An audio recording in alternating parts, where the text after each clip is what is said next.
1980 ശേഷം വന്ന ഇന്ദിരാഗാന്ധിയുടെ പുതിയ അവതാരത്തെ അടൽ ബിഹാരി വാജ്പേയി ദുർഗയുടെ അവതാരം എന്നാണ് പറഞ്ഞിരുന്നത്. അപ്പൊ RSSും അവർ തമ്മിലുള്ള ബന്ധം മനസ്സിലായി.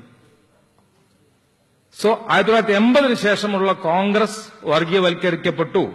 The Congress has turned out to be the B team of the BJP RSS. That is a fact.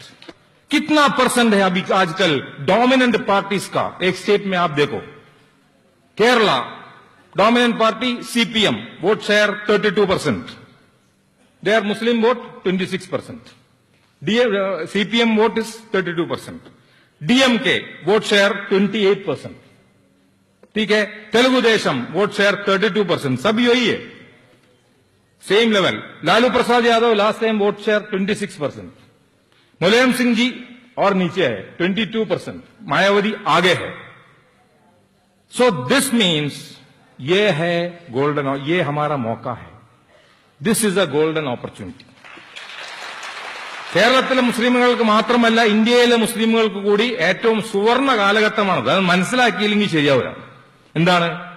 National പാർട്ടികൾ തകർന്ന് തരിപ്പണമായി പോവുകയും ജാതിയുടെ അടിസ്ഥാനത്തിലുള്ള പ്രാദേശിക പാർട്ടികൾ വരികയും ചെയ്യുമ്പോൾ 30% കൂടുതൽ CPM അടക്കമുള്ള ആർക്കും ഇന്ത്യയിൽ കിട്ടാൻ പോകുന്നില്ല എന്നൊരു സ്ഥിതിവിശേഷം വരികയാണ്.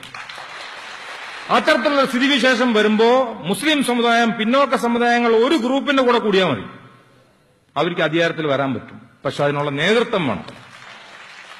തമിഴ്നാട് के बारे में बोला था. തമിഴ്നാടെ പറ്റി சொல்லிருக்கு நம்ம நண்பர்கள். என்ன சொல்லிருக்காரு தெரியுமா? எங்கள் தோளில் ஏற்றித்தான் DMK வந்திருக்கு. சரி, ஒரு சாதிக் பாசா பேர் தானே எனக்கு தெரியும். வேறொரு லீடர் யார் இருக்குது தமிழ்நாட்டில்? ஒரே ஒரு யார்? சாதிக் பாசா DMK. வேற லீடர்ஸ் இல்லையே. Leader इरुक्कणमे. There is no leader of any caliber there. So that means, what I am trying to tell you is that the popular front should try to build up more leaders.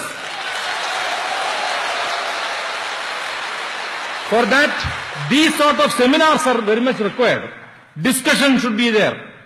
Fraternity should be built up. ഇനി വരെ വെറുതെ നിൽക്കാൻ സമ്മതിക്കരുത്. നമുക്ക് വലിയ ദൗത്യമുണ്ട് ഇവിടെ. വലിയ ദൗത്യമുണ്ട്. ഇവരെ തുടച്ചു നീക്കിയാൽ അള്ളാന്റെ ദീൻ കേരളത്തിൽ ഫതഹായി. ഞാൻ ഒന്നുകൂടെ പറയും. ഈ സക്കാഫ് മർക്കസു സക്കാഫത്ത് സുന്നിയെ പൂട്ടിയിട്ട് സക്കാഫി പത്ത് ഒഴിവാക്കിയാൽ കേരളത്തിൽ 10 കൊല്ലം കൊണ്ട് ഇസ്ലാമിന്റെ രാജ്യമാക്കി മാറ്റി നമ്മൾ കേരളം. ഗ്യാരണ്ടിയാണിത്.